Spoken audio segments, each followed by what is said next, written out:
Hey guys, got another knife review here, and I'm gonna go kind of fast in this review, just because I've shot it like 5 times already, and every time it's been over 15 minutes, which is crazy. I can't post a video that long. So I'm gonna move. I have some new talking points here, and may compare them to Nut and Fancy, and I just say that imitation is the best form of flattery, and they're very handy to have, and they really keep your thoughts organized. So I'm going to start using them. Okay, for the POU I'd put this knife in, I'm actually a little confused to what POU to put it in.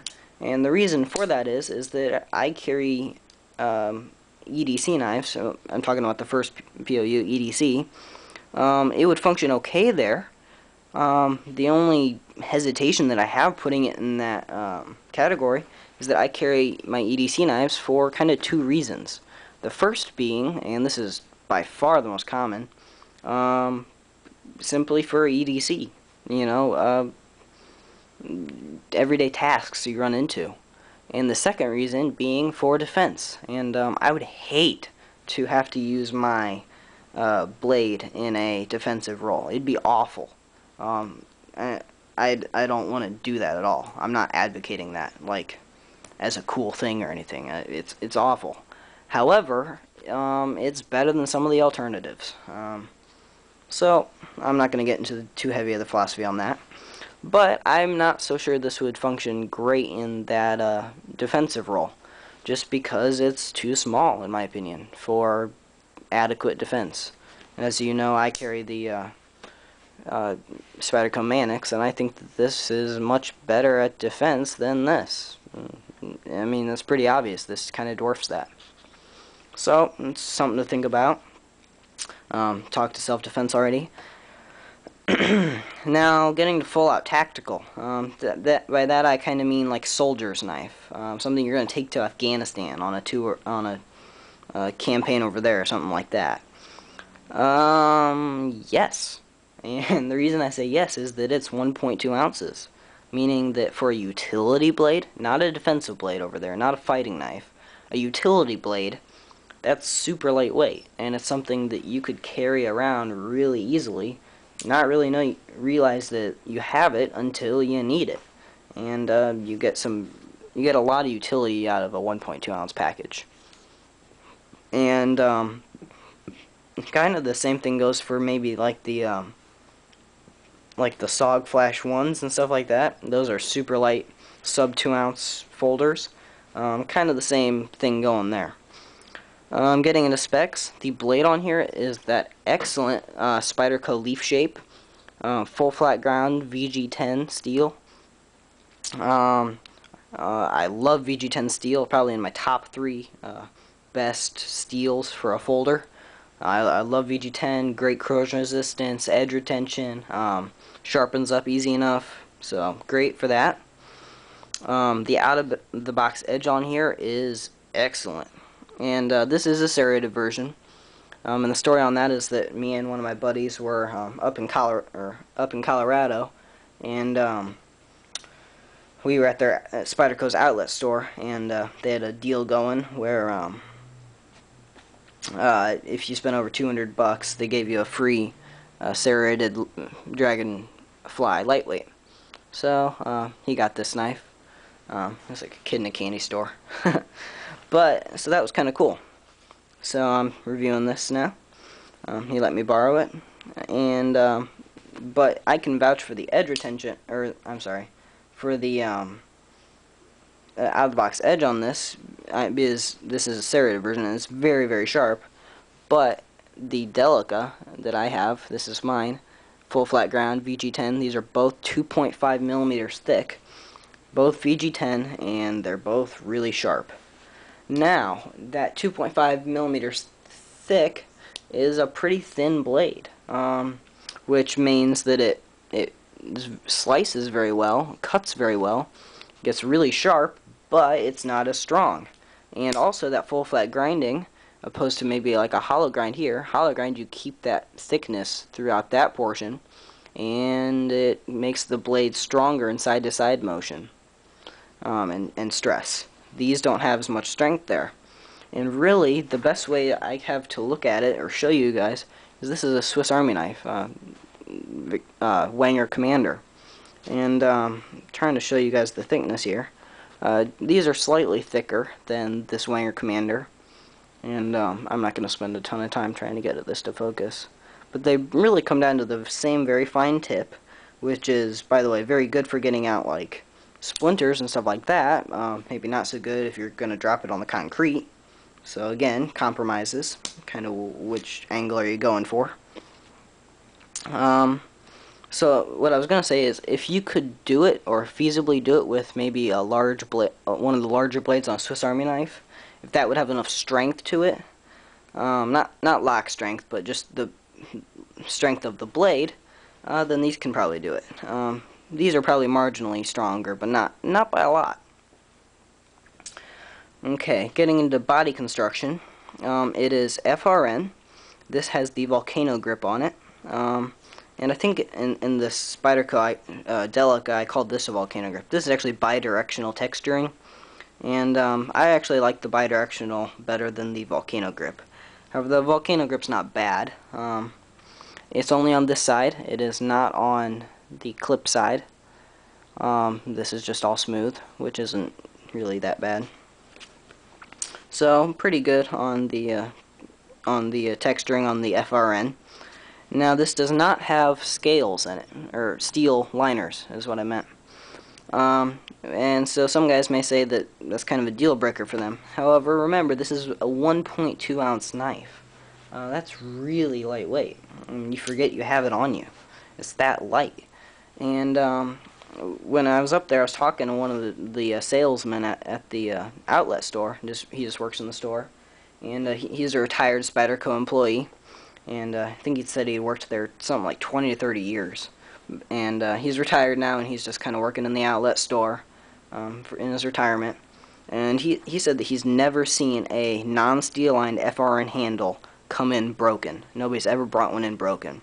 He's seen blades snapped in half. Locks failed, stuff like that. But he's never seen the handle break. Now, that's not saying it can't happen. However, I think he has a lot of experience in that area, and he's never seen it.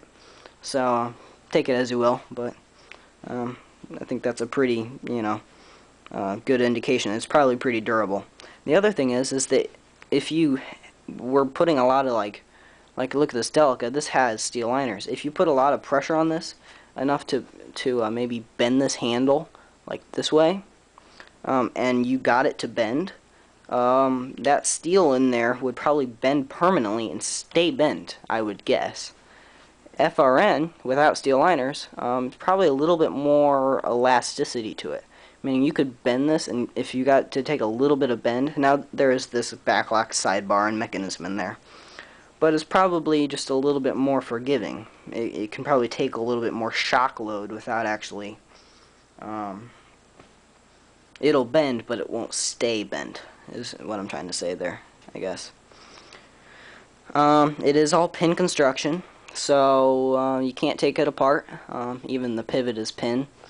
So it's not so great. If it loosened up in use, it's not so good.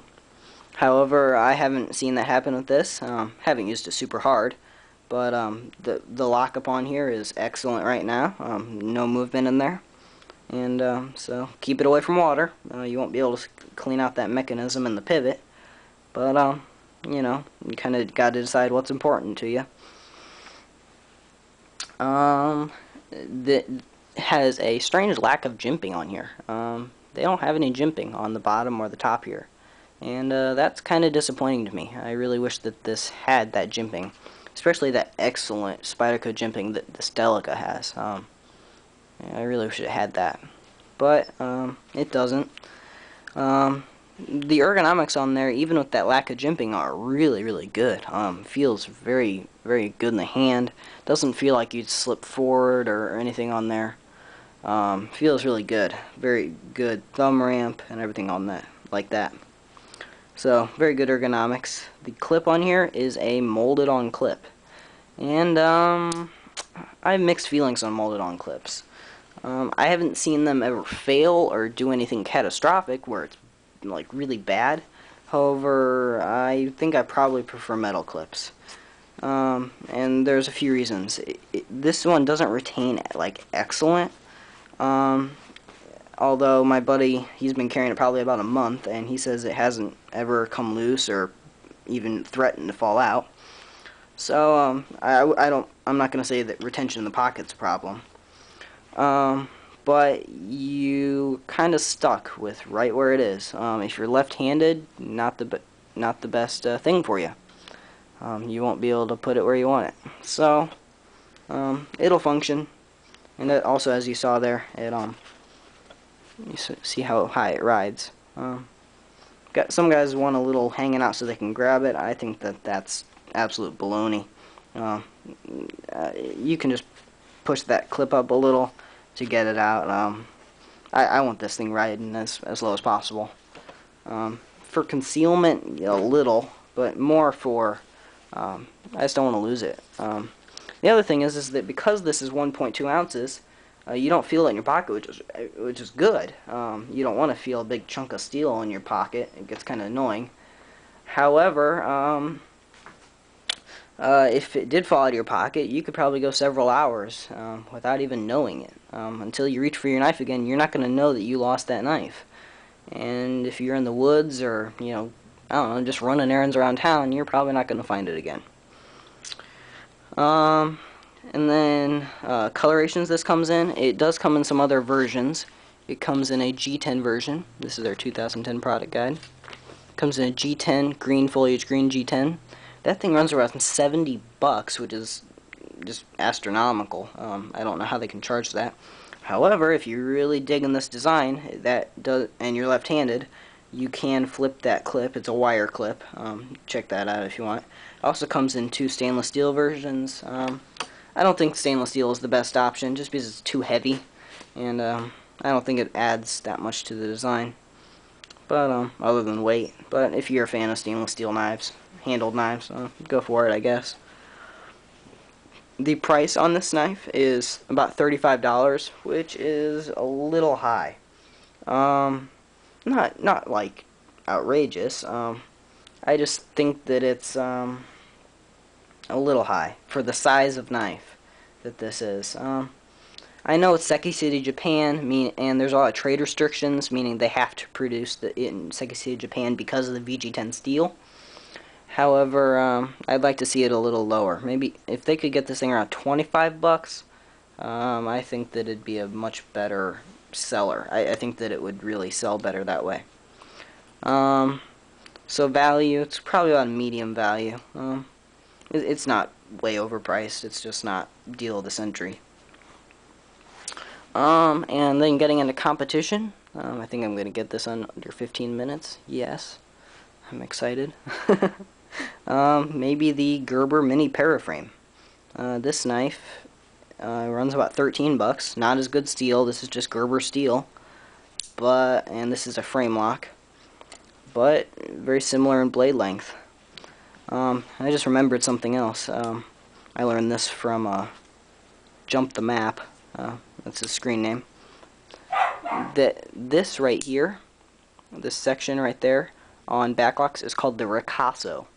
I had known that, and I can actually probably show you better on the Delica. And that's used so that you can close this one-handed, so that you can put your finger right on here, press down that backlock, flick it forward, so you break that lock, and you're not going to cut yourself because that ricasso hits your pointer finger here. Then from there you can flip it over and close it. So I just thought that was kind of interesting tidbit. The ricasso. Okay. So overall, great knife. The other thing is if you don't need to clip it to your pocket or open it with the hole, it's okay being a little slower. Look at the Wenger Commander. You get a lot more tools, and this weighs 1.9 ounces. This is 1.2. So, and this is all just cheaper. So, just something to think about. So, see you guys, and I got this video under 15 minutes. Hallelujah. See you guys.